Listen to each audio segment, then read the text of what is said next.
Open your phone right now and look at that blinking blue dot. That dot is a modern miracle. It tells you exactly where you are on a spinning rock in the middle of a vacuum. But for 99.9% of human history, that dot didn't exist.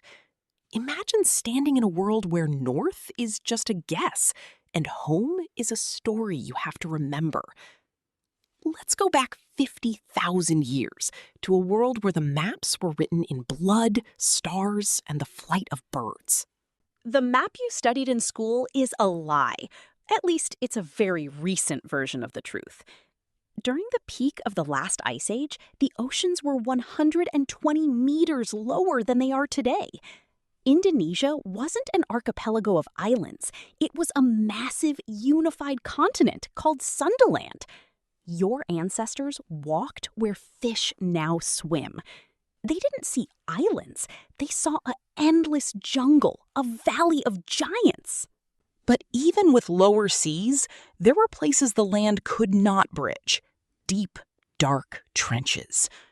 This is the Wallace Line, a biological border that has existed for millions of years. To cross it, humans had to do something insane. Leave the Earth and step onto the water. They had no compass. They only had the feel of the current against their skin. Crossing this strait was the first time our species looked at the horizon and chose the unknown over the safe. How did they find their way? Some scientists believe we once had a sense called magnetoreception. When that failed, they looked to the sky, but not just for light. They followed the birds. If a frigate bird flew west at sunset, that was their GPS. Navigation wasn't math. It was a conversation with the living world. But some parts of the map were forbidden. The taboo zones. A jungle too thick to see the stars was a place of chaos. A place where the invisible map stopped working. To survive, they created songlines, mapping the world through melody. If you forgot the song, you were erased from the map. Today, Sundaland is gone. The songlines are quiet, but your brain still remembers. Why do you feel so peaceful looking at the ocean from a high cliff? Because your DNA is scanning for the next land bridge. It's looking for the next place to explore. We didn't just conquer the world. We memorized it. Turn off your GPS tonight. Look up. And remember, you are the map. But space wasn't the only thing they needed to map. They had to navigate time, and the sky was their ultimate, inescapable clock. Without a watch, knowing when the deadly winter would arrive meant reading the position of the stars. Navigation wasn't just visual, it was olfactory. Long before they saw the ocean, they could smell the salt in the incoming storms. Their brain processed smells as geographical markers, a feature we have completely numbed today. Humans didn't invent the first roads. They simply followed the highways carved by millions of hooves over millennia. Following an animal trail wasn't just tracking food, it was a guaranteed route to a water source. When the sun set, the map completely disappeared. Without light, the world wasn't just unseen, it became an active predator. Fire didn't just give them warmth, it gave them a tiny, glowing 10-foot map of safety in the dark. To fight the impermanence of memory, they began to carve. Petroglyphs and cave paintings became the first physical backups of the mind's map. They downloaded their geographical survival data onto stone, so the next generation wouldn't get lost. Then came the ultimate navigational test, the Pacific Ocean. This wasn't crossing a narrow strait. This was stepping into the absolute void. Polynesian navigators conquered this void, using only their bodies and the sky. In the open ocean, the only land they could see was reflected in the clouds. Clouds over invisible islands reflected the green lagoons below, giving them a faint green tint. They didn't look down for the map. They looked up. We traded this deep biological connection for convenience. When your GPS loses signal today, the panic you feel is ancient. It is the phantom pain of an amputated instinct. But you still have the hardware to read the world. Look up from the screen and let the invisible map load. You are the descendant of the greatest navigators in history. You are the map. To our ancestors, the horizon wasn't an optical illusion. It felt like a physical edge. Going beyond the horizon meant stepping completely off the map of reality. This is why crossing a mountain range was viewed as entering a completely different universe. Before there were roads, rivers were the only moving paths on land. A river wasn't just water, it was an infallible compass pointing toward the ocean. If you were lost in a dense forest, finding moving water meant finding your way back to humanity. Ancient humans didn't just look at the map, they listened to it. They could hear the low rumble of ocean waves crashing miles away through the dense jungle. Different bird songs weren't just nature's music. They were alarms indicating altitude or hidden predators. Coastlines were not permanent lines drawn in ink. They were dynamic maps, redrawn twice a day by the invisible pull of the moon. A safe beach at noon could become a watery death trap by midnight. When the surface map became too hostile due to winter or predators, they went underground.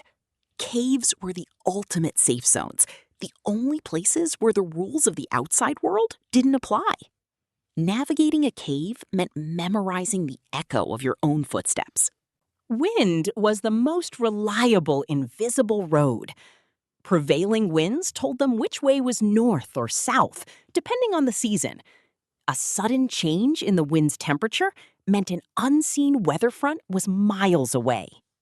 They didn't just eat plants, they used them as living signposts. Moss always grew thicker on the side of the tree facing away from the sun. Finding specific reeds meant fresh water was exactly 100 steps away. The most terrifying map was the desert. It was a geography of nothingness, where the wind erased your tracks in minutes. In the desert, the only map was the sky, and making one mistake meant vanishing forever. When dense fog rolled in, the entire map was instantly deleted. Visual navigation became useless, and humans were reduced to groping blindly in the whiteout. It was a stark reminder of how fragile their mastery of the world truly was. In the Pacific, navigators could sense islands they couldn't even see. They felt how deep ocean swells bounced back after hitting a distant landmass. Their bodies acted as sensitive buoys, reading the interference patterns of the water. At night, the ocean provided its own starry map. Agitated glowing plankton told navigators where underwater reefs were hiding.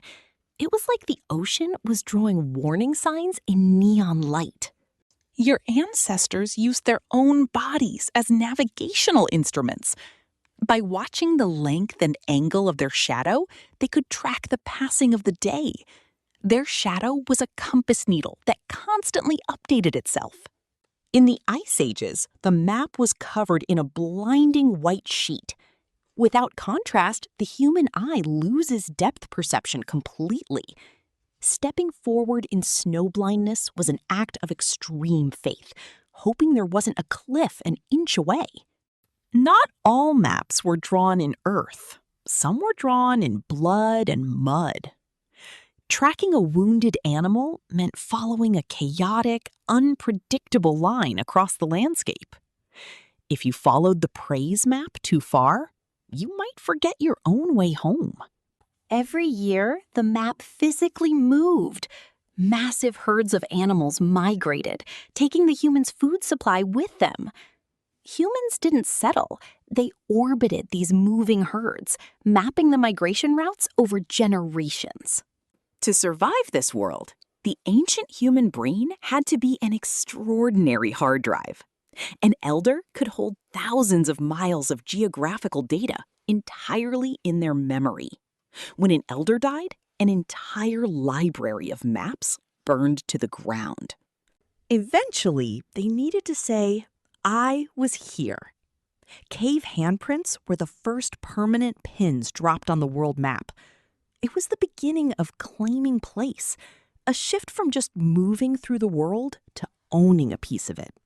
Everything changed roughly 10,000 years ago. We planted seeds. We stopped following the map and started forcing the map to stay still.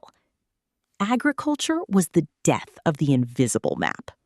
With farms came the need to protect the land. We drew the first artificial borders, carving the earth into distinct properties. The world was no longer an open organism to navigate. It was a grid to be possessed.